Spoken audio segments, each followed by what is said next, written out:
up this time. Somebody else already brought up the topic of Dvon coming out of retirement. I love this. I am Bud Lightning. It's going to be a good show. To my left, normally he's below me for so many reasons. Reverend Dvon, how are you, sir? I'm doing good. The Reverend is always doing good. Excellent, excellent. Got your NYPD cap there. Absolutely. When you first logged on, you were on the phone. I thought you were getting a call, like you're going to be a part of a drug bust or something. And then you were going to take the drugs for yourself, but that's neither here nor there. Well, that's a different podcast for a different time. Confiscated, yeah. We'll wait till the Godfather's on that episode. And then on the lower portion of the screen, Lindsay Martini. How are you? I'm doing well. Doing very well. Thank you. Excellent. Excellent. Well, we got a busy show for you today on Table Talk. Of course, your comments, your reactions, your questions, very much welcome. So if you're streaming us on Twitch, Facebook, or YouTube, drop them. And we're going to get to as many as we can. Maria coming up in the second half of the show. First and foremost, he's been broken. He's been woken. He's been in WWE and well, he's been everywhere. This guy is a legend and one of Dvon's greatest rivals. Ladies and gentlemen, welcome to Table Talk, the one and only Matt Hardy, everybody. Yay! Matt. What's up, Hello, Matt? everyone. What is going on, D? How you doing, buddy? I'm doing all right, man. Hanging in there, getting stronger and stronger each day, man. Excellent, man. That's so good to hear. And you'll be the first, and I'm glad that you're on the show because I was denying it and wasn't saying anything before, but I'll let it out now because I'm doing so much better. I had a stroke and now I'm doing so much better, man. I am like back to my normal self almost. That's great to hear, man. It's so great to see you and speak to you and know that you're feeling so much better and you're healthier. So, yes. And you always have a smile on your face. You're one Always. of the most happy, beautiful people I know. So Listen, it's great to see you, and it's great to be on the show with you, my man. Even when I was down and out, I always had a smile on my face. For sure. Well, of course. You teamed with Bubba all those years. You had to be down in the trenches with Bubba. Of course you have a smile on your face. You have to be. That's good. I always love Matt. You know, what a lot of people don't know is my third son was named after Matt Hardy. That's beautiful.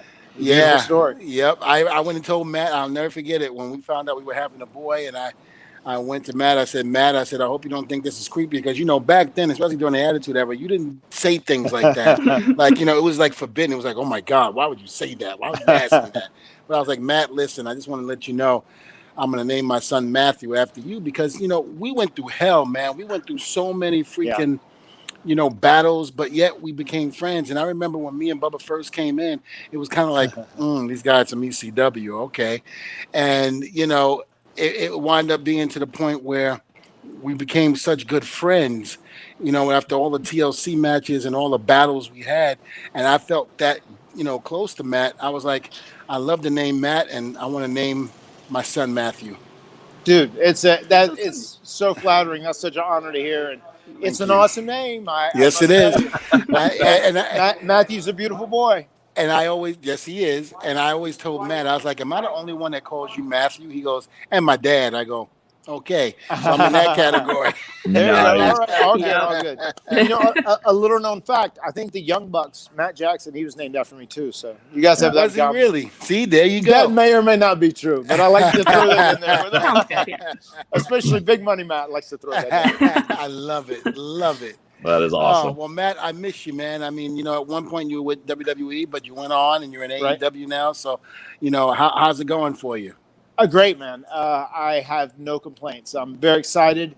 Here tonight in Jacksonville, I am in the stadium in Daly's Place, and we're getting ready for a big show tonight. Myself and Adam Page are teaming up for the first time since Stadium Stampede, and a whole lot going on in the show tonight. And I got a really interesting story that is getting ready to evolve. And I'm also here managing and life coaching and mentoring my boys, Private Party, Isaiah and Mark, and I'm excited about them. I love them so much. Oh, very good. Very good. Well, you know, I think I need to do something like that myself. I need to start mentoring and managing. I think I should be. As long as I don't get hit, I'm good. One thing I do have to say, though, now, considering you were on the men, Dvon, we got Christian back. I never thought we'd get Christian back. Ooh, I never thought we'd get Christian back. Now that we got Christian back, we got to get you back and maybe get Bubba lined up. We got Adam. He's back. Jeff's never going to stop wrestling because he's cyborg. Jeff will be 200 years old and still flying off the stuff. He will. He'll be 200 years old, still wanting to jump off the balcony. I tell you what.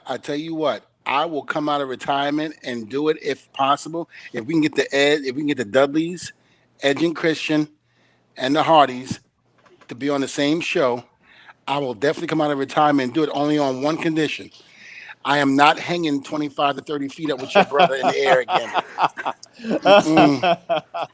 Listen, my God. Your brother might have 1 million lives and Cats may have 9 lives, but Dvon only has 1. And I used that one up hanging with Jeff. Yeah. And I'm damn sure not risking it again. No. You know what I think would be masterful? What's I think that? we could do it. If the Dudleys Yep. versus Edge and Christian versus the Yep. Hardys Mhm. in the first ever TLC cinematic match. Is that money or no? I think that is money. I think that is money. I like that idea. We can make it super entertaining and keep everybody safe. See? Absolutely. That's what I do now. I'm a Hold promoter. on. Just as long as we don't have Bubba go in and tell the promoter that we felt like we got kicked in the nuts when we got the payoff. Well, maybe it'll get us a couple more bucks. It did. But you and I both know when we did that, they kind of took it back little by Of course. Of course, if you're at WWE, you're never gonna get ahead. They're always gonna level you Exactly. out. We know the deal. That's great. But yeah, man. So again, it's been great. Like I said, I missed you to death, and it was great being with you. When I was a producer, and even man. it was the weirdest thing. Sometimes Really? I would come into work and as a producer, and Matt and Jeff, of course, when they were both in WWE at the same time, they were talent. They would be like, "Yeah, you got the Hardys and whoever they were working with," and I was like, "Man, this is backwards. This is so backwards." I said, "How am I producing the Hardys and whoever they're wrestling with? I should be in a match with them, not producing. Damn." So unique if you look at a scenario like that where they go, okay, well, tonight we have the Hardys versus Sheamus and Cesaro, and the producer is Dvon Dudley. Tonight we have Matt and Jeff Hardy, the Hardy Boys, versus the Usos, and the producer is Dvon Dudley. Yeah. Very, very different, but times changed, and it was great, man. It's always enjoyable to be around someone that you know and trust and you feel comfortable with. So it was great to have the relationship that we've built over the last 20 plus years and then have you in there helping us out as a producer. It's very cool. Do you ever see yourself doing that role, Matt, as being a producer eventually? Yeah. In all actuality, I'm trying to help be a producer with Private Party in their matches. One of the things I'm trying to help them with is just their aggression and their physicality.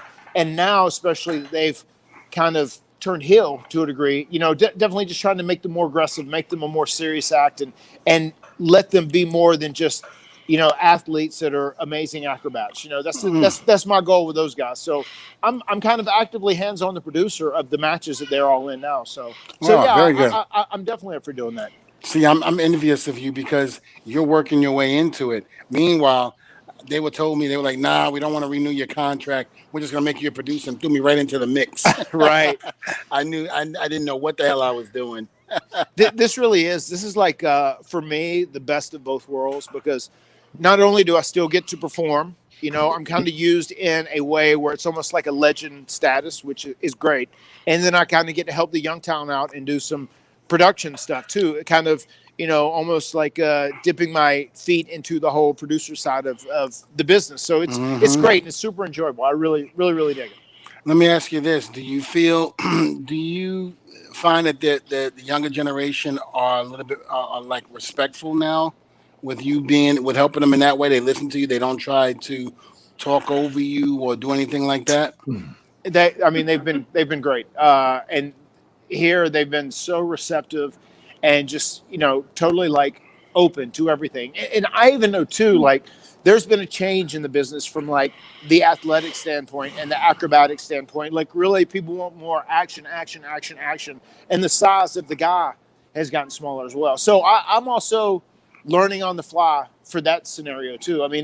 They really have here at AEW, their demographic is so young. And it's funny because in a lot of ways, I'm much better off in this heel role because people look at me as the old guy. Jericho gets a lot of this too. Like these are these old guys. They're, whatever. Give us the young guys that are in their 20s, not these guys that are 40, nearing 50, whatever. So it works perfect with me being in this role and also being able to kind of work behind the scenes to help out some of these younger guys and like, give them little bits and nuggets of information like, okay, well, this is what you have a problem with, but this is something that can help it. And this can help solve what that issue is, and it's just things that we only know from all the years of experience.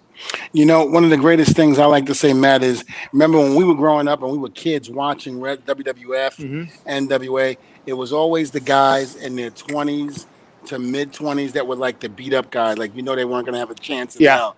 And then when they got to like their mid-30s to like maybe going, they're like their 30s going into their mid-30s, maybe even reaching their 40s, they were like mid-card. Once you got to 40s, you were like the main event.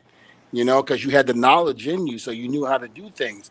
Nowadays, they look at it as once you hit 40, you're over the hill, you're done. I never understood. And then another thing was, I'll never forget it, when me and Bubba left WWE the first time and went to TNA, you had the AJ Styles, you had the Samoa Joe, you had the James Storm and all of those guys. But some of the fans would be like, oh, we don't want to see these old guys. Get them off here. Go back to WWE. But what they didn't realize is that AJ Styles was only 2 or 3 years younger than me. Yeah. And all those guys, Samoa Joe, they were only 2 or 3 years younger. The only difference is we were on TV a lot longer. So it seemed like we were on forever. And I don't think the fans really grasp that.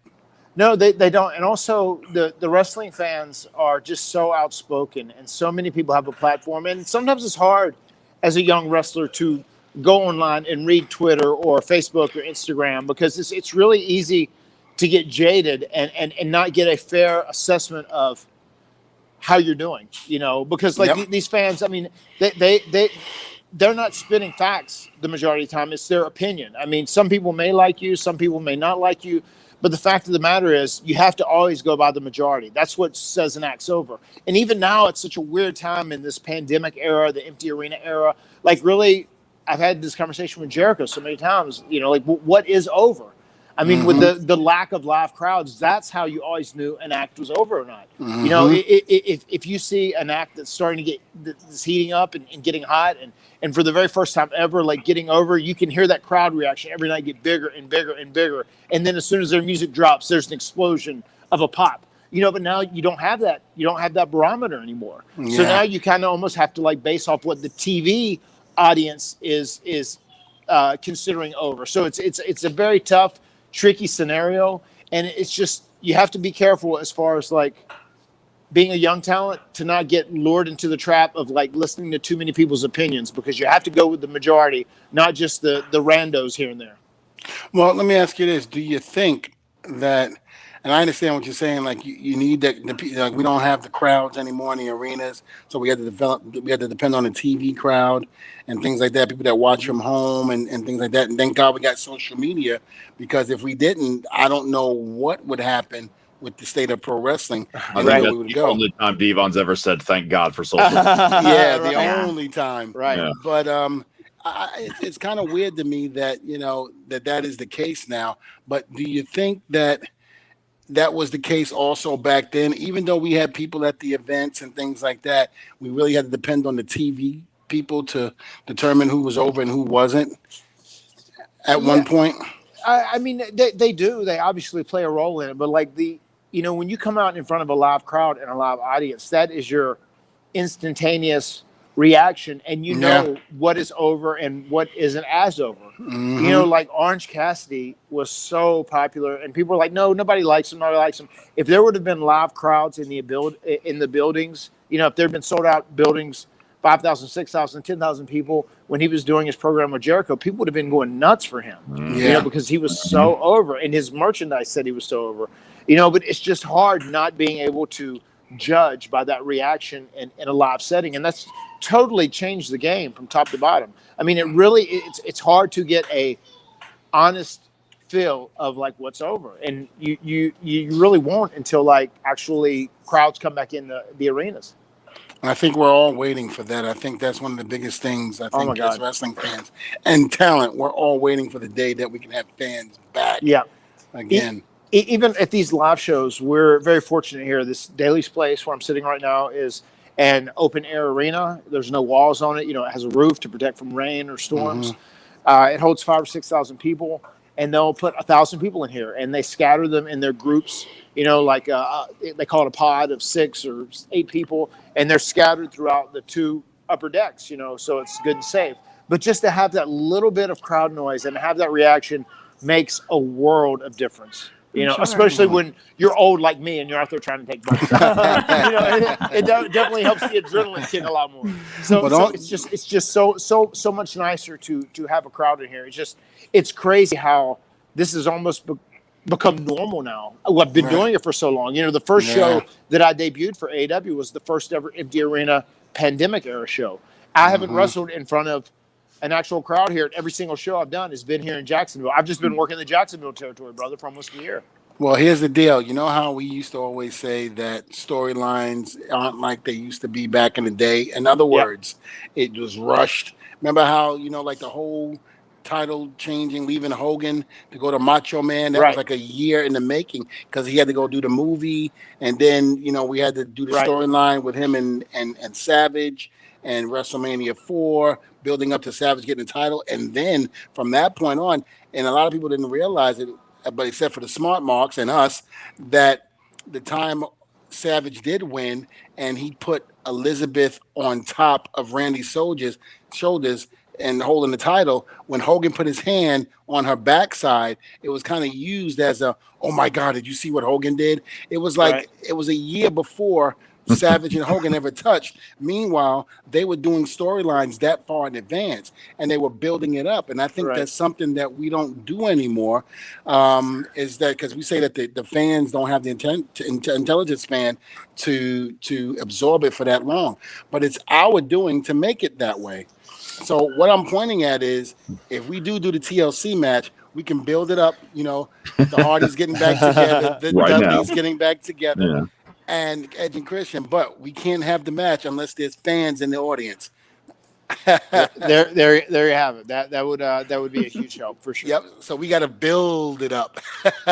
But you know, man, it is one of those things. Just like media, the way it is consumed now more than ever, really is so much faster than ever before in the history of entertainment. So that has made it tough. That is very challenging.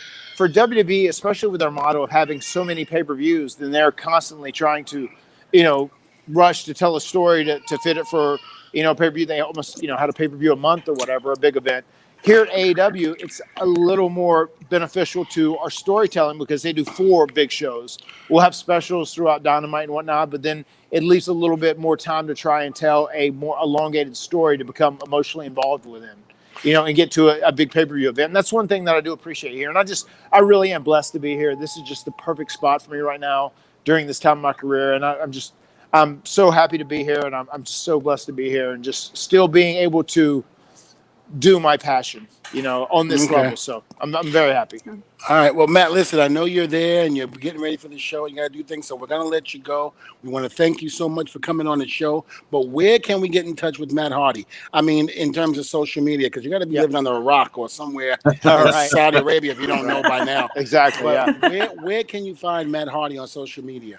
It's Matt Hardy brand all across the board on Twitter, Facebook, YouTube, and Instagram, and I update all those things. So check me out at Matt Hardy brand, and I love to interact with people now more than ever, especially because I'm on the bad boy side of the road. So it's super enjoyable. It's always good to be a heel because it's hard to get people to like you, as you know, but it's easy to get people to say you suck or they don't like you. You got it. So easy for that. You got it.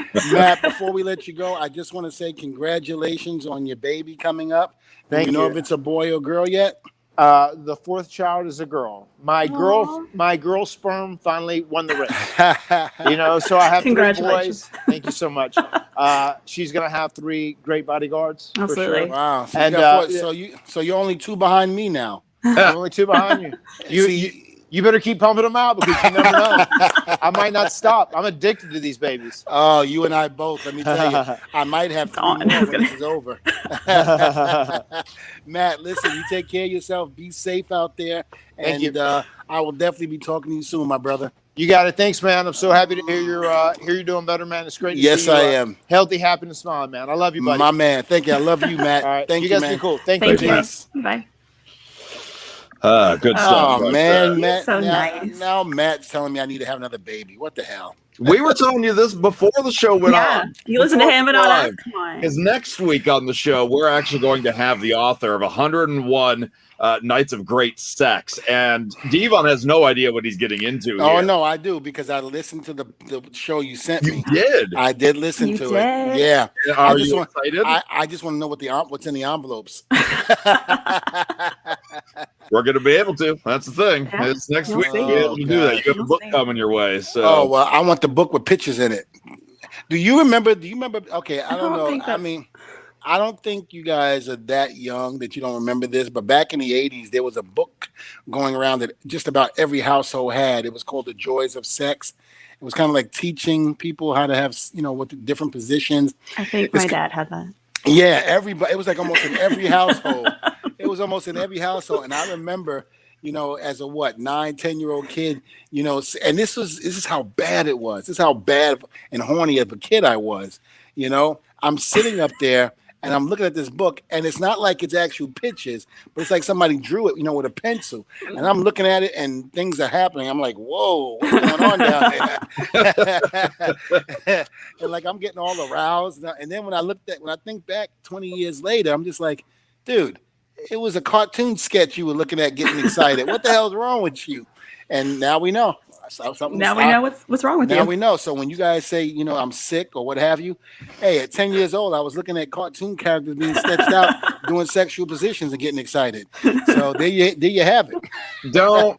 We are not your therapist, Dvon. No, you're not getting free service from us. You lay on the couch and tell a professional. I'm just here to laugh at it. I'm not helping you. Listen, Lindsay's always been laughing at it, so I'm just saying. But I'm going to do that next week on the show. When she comes on there, I'm gonna start asking questions. I might even do it downstairs in my chair, laying down with the camera shooting on me, so you can see that I'm laying down and I'm in a doctor's chair and just, yes, doctor, yes.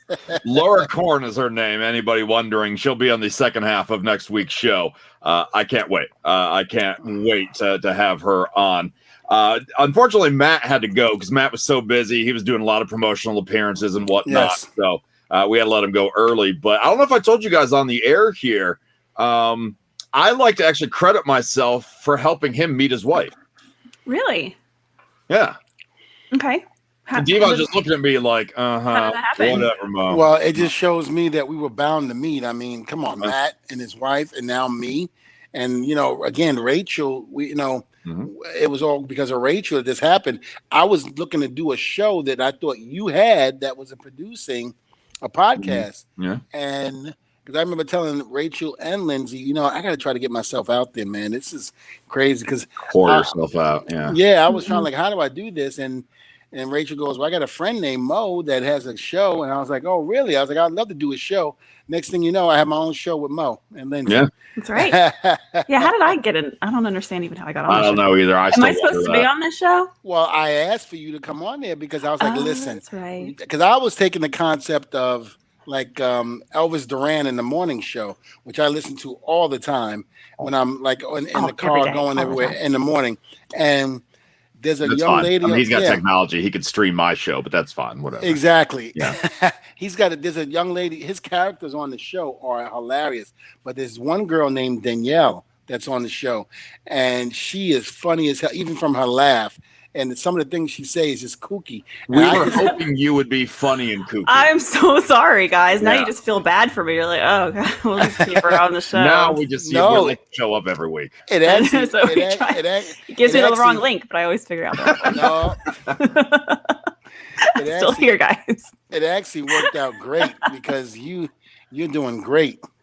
I love having you on the show. He doesn't want to stare at two dudes for an hour straight. Oh, thanks. It is. It helps. Yeah. You are definitely some good eye candy, Lindsay. I like that. No, so real quick story as hopefully we get our next guest in queue here momentarily. Years ago, I would say 10, 12 years ago, around there. Do you remember Lucha Libre USA, Dvon? Mm-hmm. It only lasted, 2 seasons? About that, yeah. I think it was on the main MTV, and then it moved to MTV2. Well, they switched announcers between seasons, and I had been doing this podcast for a couple of years, and I'd been talking to different individuals, and somebody relayed it to Lucha Libre USA, who reached out to me and asked if I was interested in being their ring announcer. So we actually had a series of conversations, and I told him I was honest with them. I'm like, hey, I don't want to waste your time. I'm going to butcher all of these names, all of these Mexican wrestling names. I appreciate you thinking of me. If you got something else, I'd love to consider it, but I'm not suitable for this role. And they appreciated the honesty. Not long after that, they hired this relative unknown named Rebby Sky. And Matt Hardy was a part of the staff at the time. That's where they met. And now they have a Dvon amount of babies. I don't know about that. I mean, they still got to catch up. I mean, I still got 2 ahead of them. The only one that I will say that caught up to me and probably will surpass me, and every time I see him, we joke about this all the time, is Kurt Angle. I think Kurt Angle tied me. I think Kurt Angle he's 6 now. So I told him, I said, if you have one more, if I even hear of your wife being pregnant, I said, I'm making sure I'll pump out twins on my next one. I think after next week's show, you're not going to have to worry about it. Yeah, probably not. I mean, I'm excited. Watch your words. Because I listened to the show that you did with her. She's great. And you know how sometimes I used to like to put in those innuendos, haha, very funny. I saw her do that to you. Yeah. On the show, and I was just like, this is going to be fun. Yeah. Oh, yeah. Oh, this is going to be a fun show next week. There's going to be a lot of back and forth next week. We also have AEW star Sonny Kiss on the show next week. Yes, we have Sonny Kiss. Jam-packed lineup next week as well. Hold on. I just want to say this to some of the people out there wondering and guessing. Yes, I am a producer for WWE, and yes, we do have people from other companies on the show. Understand one thing: this is not an all WWE show here. Just because I'm a producer for the show, don't mean we can't have other talent from other organizations. We can definitely do that. So understand that. And no, I'm not going to get fired for freaking bringing somebody from AEW. That's some of the things I've heard from some people. Oh, he's looking for a future endeavor. No. Like, for what? Because I'm interviewing somebody that I used to, be in the freaking ring with, or I met somebody at autograph signing that happens to work for another organization. Come on, man. Yeah. That's ridiculous. Come on. No, I'm not going to get fired. No, I don't. No, it's nothing like that. So stop with the BS. We're all friends and we all get along. There's no reason why they can't be on this show just because I'm a producer for WWE. So there you have it. That's answering all the questions. Thank you. There you go. I assume you're one of those guys that probably takes a really extra long shower and you have an imaginary argument while you're in there. And you walk by like, Dvon's arguing with himself again. I am a very angry man as of late. I think it's just revving you up for an in-ring return coming out of retirement. There you go. If it does, I just want to be the biggest heel ever. I just want to be the bad guy. I want to be the guy. I want to be like Roddy Piper, the guy that everybody loved to hate. That's what I want. I could see that. I mean, if it helps you, Annie, I already hate you. I mean, listen, you got to stand in line. Listen, first is my ex-wife. She can't stand me, which is fine because I can't stand her. I can't stand her big ass either. And whoever else doesn't like me, you got to stand in line. There's a lot of people that don't like me. Lindsay doesn't like me. It's true. She's right behind my ex-wife. 100%. Oh, Lindsay loves me. She adores me. Don't you dare. Lindsay, if I ask you, you're a God-fearing woman. Don't make me have you swear on it. What? You're great. You're so great. Oh, I know. You ain't got to tell me. All right. Well, I'm going to drink my wine and be quiet. Probably a good idea. Yeah. No, actually, I want to get your take on this too. I started hearing this story when we were doing our pre-show meeting. Obviously, we lost actor Dustin Diamond a couple days ago, which I'm one to always have to break the news of death to you, Dvon. Yeah. I mean, every time it's weird. Like if somebody passes, he goes, "Hey, Dvon, did you hear?" I'm like, "No. When did this happen?" I'm like, "Are you?" And I call him up. I'm like, "Mo, are you serious?" He goes, "Yeah, it just happened today, or it just happened the other day." I'm like, "What? what happened? It's like I'm living under a rock somewhere. Like I don't even know. And I had no idea that Dustin passed away. Yeah.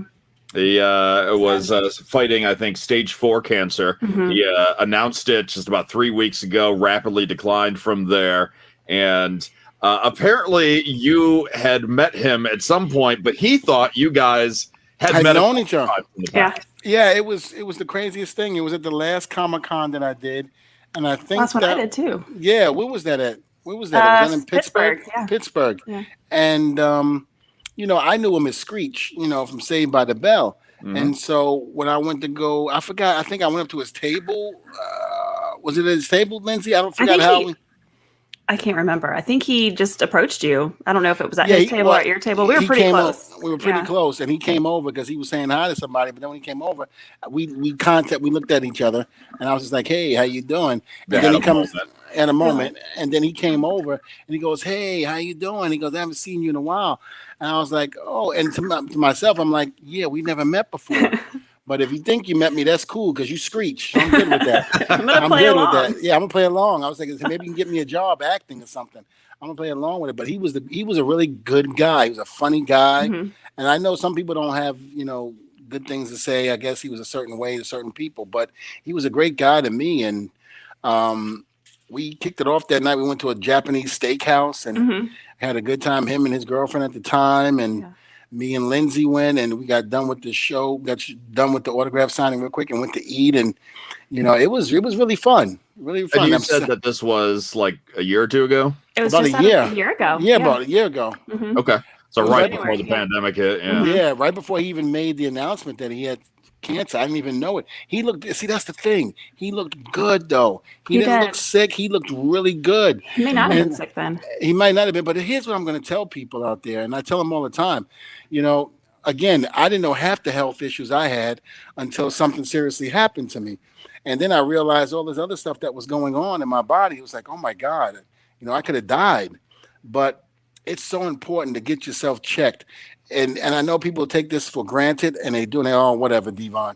But I get checked every 6 months. I get blood work done, everything. Because nowadays you just don't know. And cancer sneaks up on you without even realizing.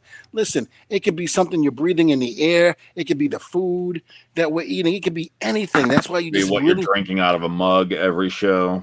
Could be that too. Lindsay. But you just got to be careful. You really got to be careful and get yourself tested, get yourself checked, do your annually checkup. So that way, if something does occur, they can catch it early. I like it. I was asking about Dustin Diamond and when you guys met him because I remember a couple years ago when he was doing like the celebrity boxing thing. Oh, I remember that. It was part of Hulk Hogan Championship Wrestling that they were trying.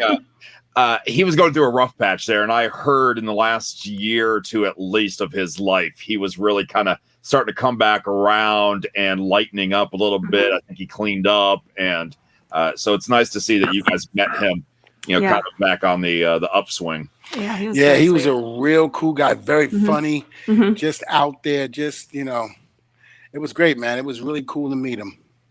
Yeah. I'm very sad to hear that news. Very sad. Next time I'm going to let you break the news, Lindsay, to Dvon. I just feel bad. I'm like the world's worst drug dealer here. I just keep depressing him. You're like the Grim Reaper. You got the freaking staff right here. You got the hood over your head, and you're like pointing that way. Well, I think I broke the news to you, Mo, didn't I? And then you broke it to Dvon, so it was a circle. Yeah. Yeah, that's true. You did break the news to me. I was caught up in work, and she's like, "Oh, Dustin Diamond died." I'm like, "Huh?" Looked it up. I'm like, "Okay, TMZ confirmed it. Now I can believe." Yeah. Lindsay didn't. It was TMZ. That's great. That's very true. That's very true. Unbelievable. So, reaching out, trying to get to our friend. Maybe you'll have better luck reaching our next guest if you want to try texting again. Sure.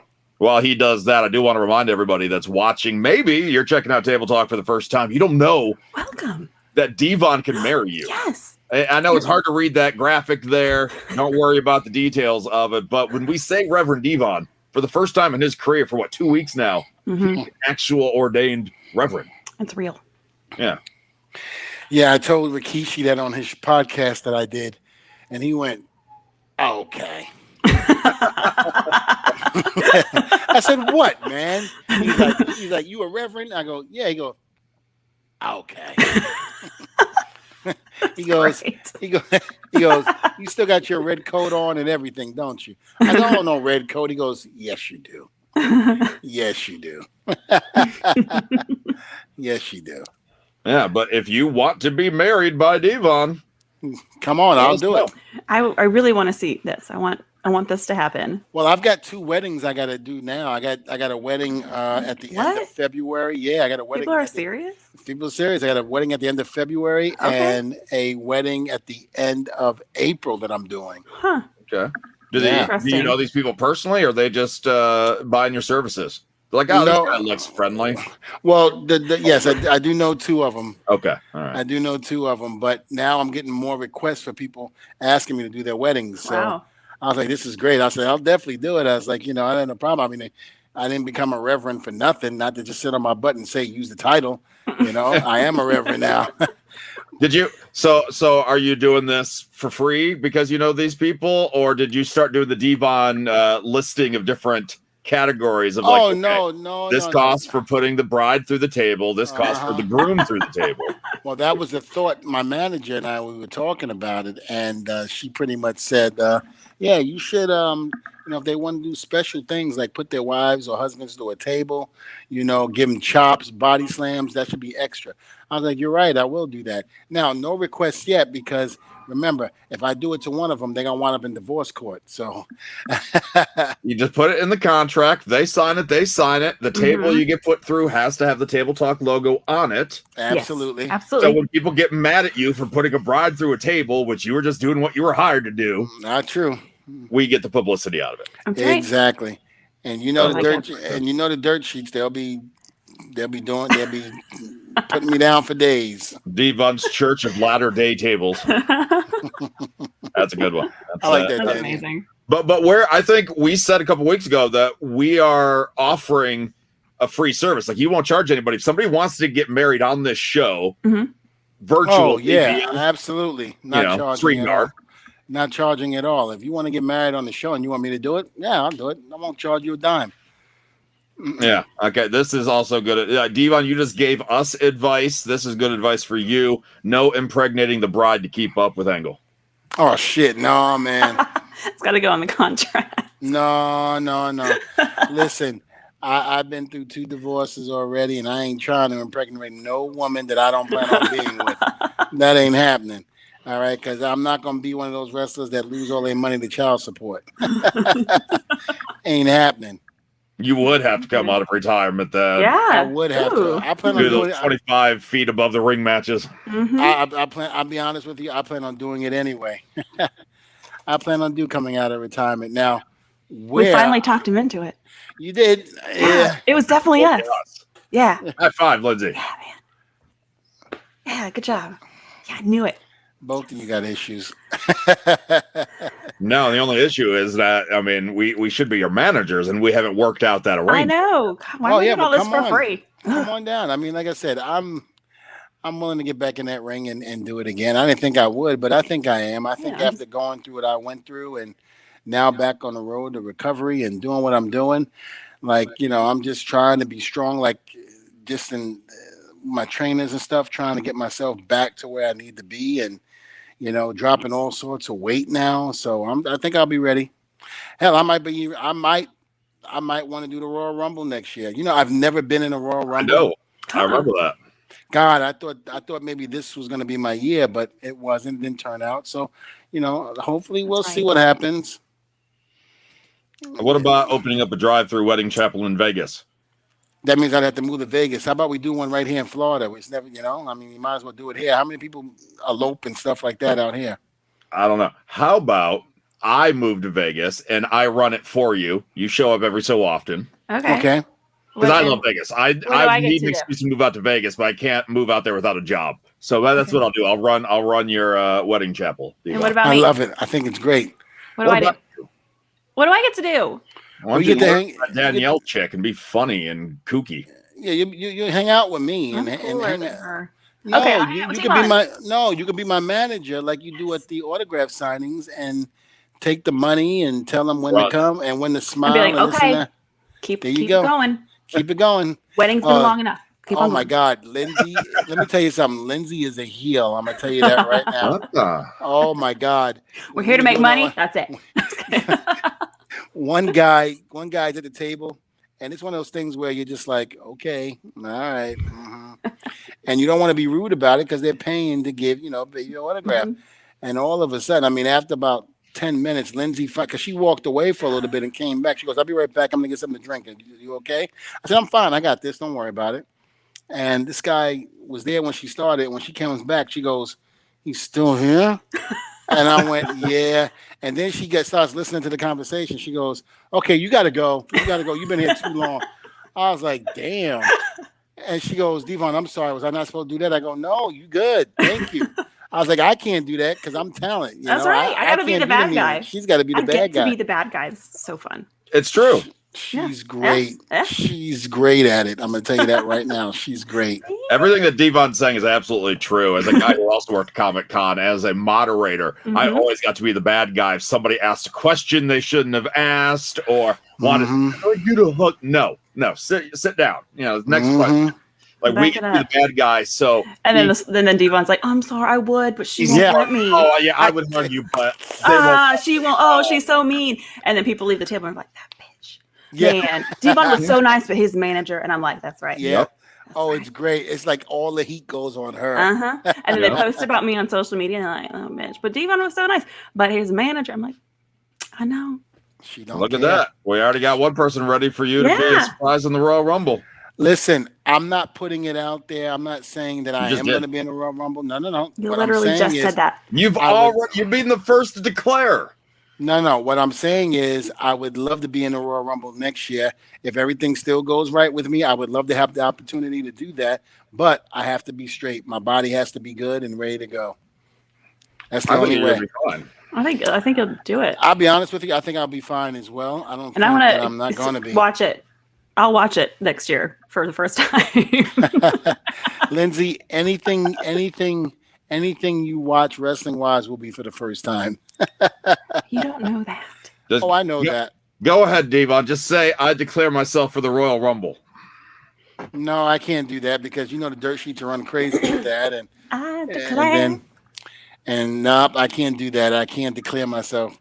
I'll declare myself in saying that I will try to get ready for the Rumble, and hopefully Mr. McMahon picks me to be in it. But if not, then I can't do it.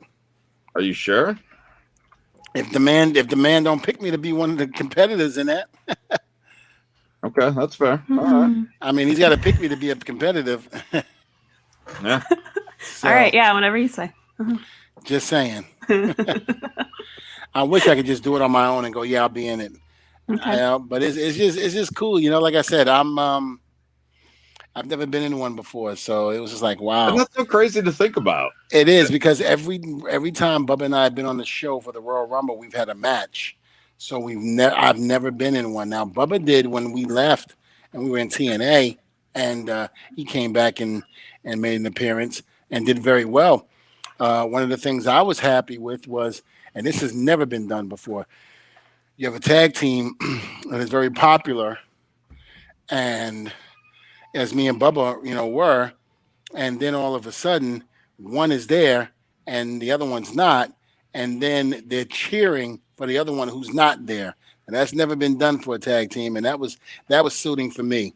Just the fact, Very nice. Just the fact that I wasn't even there and they were chanting for me to come out, that was great. Oh yeah, I can imagine. Or I feel bad. A couple of years ago, the year that everybody thought Daniel Bryan was going to win it, even though he wasn't even announced for it, he had a match earlier in the night against Bray Wyatt. Yes, that's right. I remember that. Everybody thought he was going to be number 30, and then when Rey Mysterio came out, people started booing. Yeah, I remember that.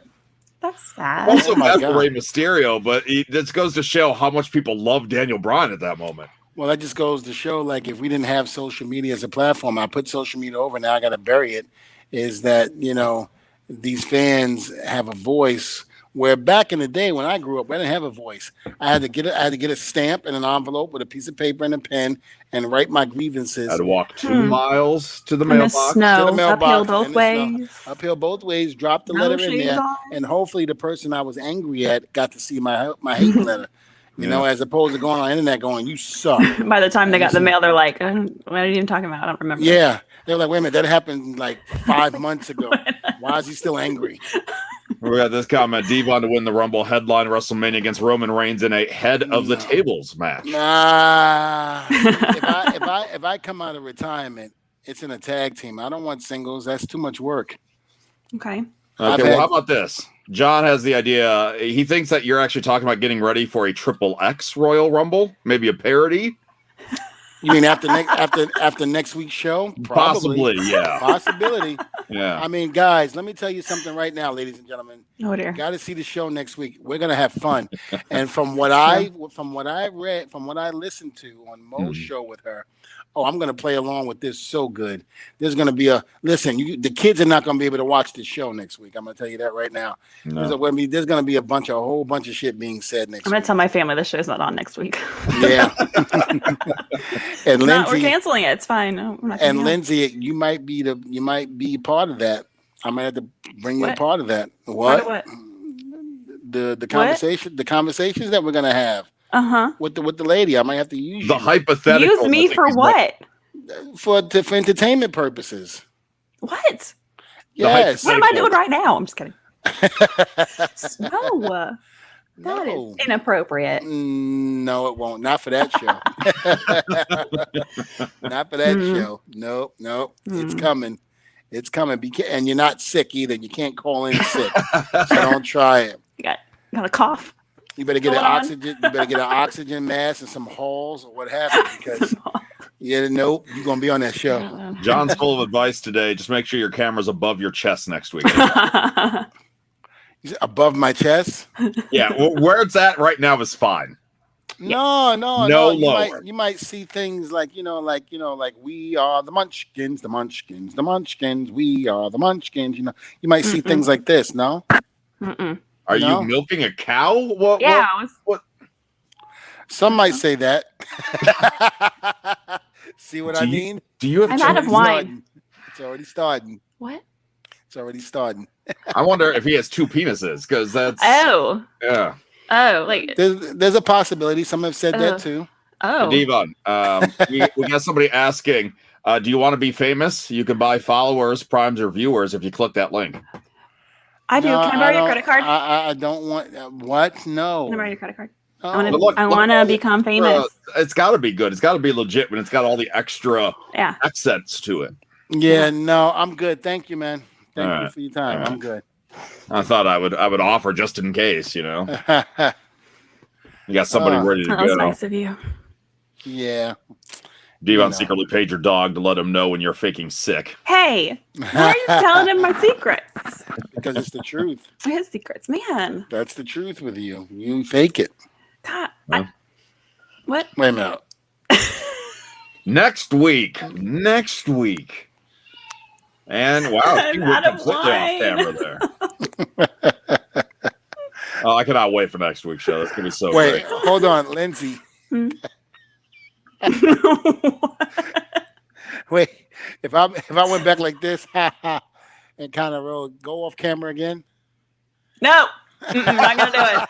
Not doing it. It took her a split second. She's like, no. Come on, we do it at the same time. Ready? Nope. And then Mo goes off camera. Yeah. Wait a minute, Mo. Go down, not across. You got 2. I don't know where to go. Which one? That's a good question. Byron wants to know, what do you watch less of, football or wrestling? Want to know what I watch less No, of? Lindsay wants to know what Lindsay watches less of. I actually am going to watch the Super Bowl. Why are you watching the Super Bowl? Because I don't have to pay for it. That's a good reason why. And I who's playing the Super Bowl? The I know Chiefs Tampa Bay. Tampa Bay. I actually like them. Well, you know what the thing about it is, I live here in Florida, and I have not. Usually when a state football team or what have you is going to a big championship game, you would think you would see things everywhere. And I don't live in Tampa, but I would still usually like when where I am, I would still see things and about whether it would be the Orlando Magic or the Miami Dolphins, but no, I didn't see anything on Tampa. That's surprising. Well, when you don't have the amount of tourism that you would normally be bringing in for this event, probably don't want to spend that promotional budget. Yeah, true. So if anybody's coming to Florida during this time and they need a hotel, you better book it now. Yeah. They are going to be allowing about 25,000 people at the stadium, so that's about a third of their normal capacity. So at least there'll be some live activity there. Oh, okay, good. That's good to know. Yeah, I was reading that they're going to have 25,000 fans, and then they're going to do another 3,000+ cardboard cutouts. Oh, wow. Really? Yeah. That'll be I don't know if you fun. can buy a cardboard cutout. I'm sure you probably can, but... Can I borrow your credit card? Either one of you. I want a cardboard cutout. You're not going to get far with mine. You may need to try this guy. Hold on. Ready, Lindsay? 1, 2, 3. Let's move. I'm not doing it. Okay. It's not happening. Well, here's the bad thing. You stood up, Lindsay, and Mo went down. I was like, I know. Wait a minute. You're like, okay. Wait a minute. All right. Might as well. Mo, your glasses. You should have came up with your glasses like this. Yeah. Like, what the hell? What the hell? Dvon. Go on, you get the dirt sheet, start talking about us again. Yeah, well, they'll talk about you. Yeah. I mean, they don't care about it. They never mentioned me by name, and they mentioned her once, so, I know. Yeah. I'm famous.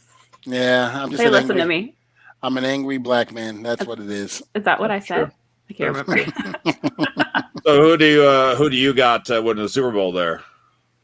Rev. Ooh. I was like, She's going for Tampa Bay. Florida She likes them. Yeah. Here's the deal. Here's what I say They're about cool. that. The Tampa Bay, because the only reason why, in my opinion, I'm sorry, is because of their quarterback, Brady, that they got there. I'm not saying that the team isn't talented. that's not why I like them. That's not a Brady. No, I'm just saying. I'm not saying that's why. I'm just saying. Yeah. They got there. They're a very talented team, but Brady definitely helped. And then the young kid from Kansas City, I'm just eager to see them both go at it. So it's hard for me to think who I want to win this. I mean, you got Brady, who's won how many? He's probably one of the most successful freaking quarterbacks of all time. And then you got the other kid who's just coming up, who's the young buck. And they're already saying old man against the young man. I'm just like, damn, wow. Yeah. But, Brady, It's all about age. That's what it is. And it's like, it's so sad, man, nowadays. And what's your pick then? The old man or the new kid? I think I'm gonna go with Kansas City.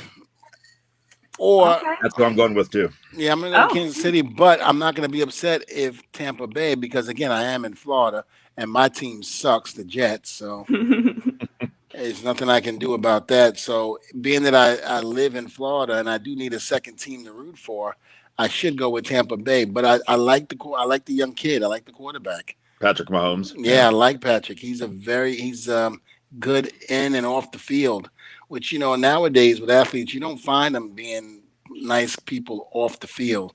You always hear horror stories about athletes outside of their craft. Yeah. Wrestlers. Yeah. I mean, hell, I've gotten to beat so many times, but you always get that. And, I've never heard not one bad thing about this kid. He's doing great, and he's breaking records now. And he's still young. Jesus, the kid's got I'm about to say he's got the world by the balls, literally. Yeah. Okay. and real quick, we actually have a question for Dvon here. We'll get to, but Lindsay, why do you like the Tampa Bay Buccaneers? I just because I don't know. I just do. I just picked them. Oh, okay. That's why.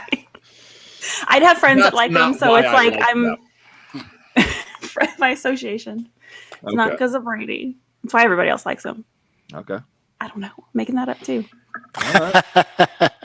You didn't think that out when you. I sure didn't. Yeah. Oh, Lindsay, I forgot he was on it. Lindsay, you're so adorable when you're confused. Pet your head. Pet it. Stop it. Byron wants to know how the Twins doing in AEW. As far as I know, they're doing good. I mean, again, like I told the last podcast that I spoke to about them. Yeah, I am very happy for my boys, and what it is just because I'm in WWE doesn't mean that they have to be in WWE. I want them to find their own. I want them to be their own person, and that's exactly what they're doing. So I'm getting some reports from certain fans, and they're going, "Well, how come they're not with you in WWE?" Well, because they need to find their own identity. They need to do their own thing. Just like Dustin, when Dustin left and went and get the gold dust in WWE, he got his own identity away from being Dusty Rose's son. Cody did the same thing with his gimmick. So these boys need to go out there and find themselves, which is what I'm happy that they're doing. And they're doing great out there. They're doing really good. They're holding their own and kicking butt and taking names. So I'm happy for them. God bless them.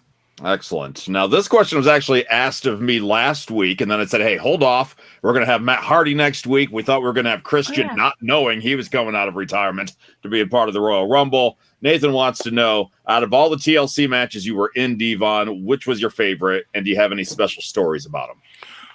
Well, the one of my favorite was the original TLC that we did at SummerSlam, because the first one we did was called a ladder match. Mm-hmm. And the first one, but we used tables and ladders and chairs. We used all three of them. So it really wasn't called a TLC match. But that one, it was my first WrestleMania. I was so nervous that, I just felt like I didn't perform like I should have.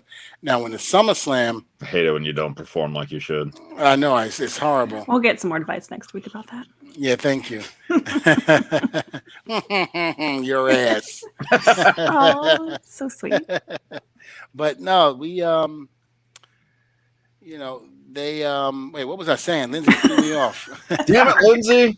So sorry. I don't even know. I wasn't paying attention. I noticed. TLC. I don't know. I forgot what I was saying. It's not working. First match, the ladder match. Oh yeah, I just didn't think that I was up to my potential. But then we did SummerSlam. And the TLC match, I felt like I was more in control and everything. And then plus I took that big bump hanging, 23 to 25 feet up in the air and hit the mat. So I felt like that was my best one. But then the more and more I look at the TLC match we did at WrestleMania 17, the story that built up to that was phenomenal. We were all on target on that one. And we introduced Lita. We introduced Rhino and Spike to the mix. So to use tables, ladders, and chairs and that type of match, and then to add three other elements into it, like I said, Spike, Lita, and Rhino, and telling that story and not just whacking each other with chairs and putting people through tables and all of that, we actually told a great story. And I think with all those elements in that match, and that one match, which we were scheduled, I think, to have 25 minutes. And then they came and said, oh, well, you're doing it in 19 minutes. We were like, whoa, can we get one more minute? Can we at least get a minute added to that? Well, fine, you got the minute. To have all of that, that was special. So I'm going to have to probably say it was SummerSlam. But as I think about and watch it over and over again constantly still, I think it was WrestleMania 17. Do you go back and revisit some of your old matches often, or just like when it's on, or? I'll do it when it's on. I'll look at it, and like people will send it to me on Instagram, and I will. I'll look at it, and then sometimes repost it depending on how long it is, right? And what I like about it. But again, I'm very proud of what me and Bubba has done. With our career and stuff like that. Whether we were together or separate or together, we created history. We became household names in the wrestling business, which is great. So I'm very happy with that. Good. That is awesome. Yep. Well, on that note, we will wrap this up. Apologies for not having Maria on this week. We'll figure out what happened there and try to reschedule her another time because I don't know about you guys, but I've always enjoyed talking to Maria, and I was looking forward to it. Yeah, we got to see what happened. Maybe there's probably some technical difficulty, but we'll see what's going on. No big deal. We'll contact each other and find out. Yep. But next week, again, Sunny Kiss, and then Laura Korn, the author of 101 Nights of Great Sex, which next week's going to get dirty. Yes, it is.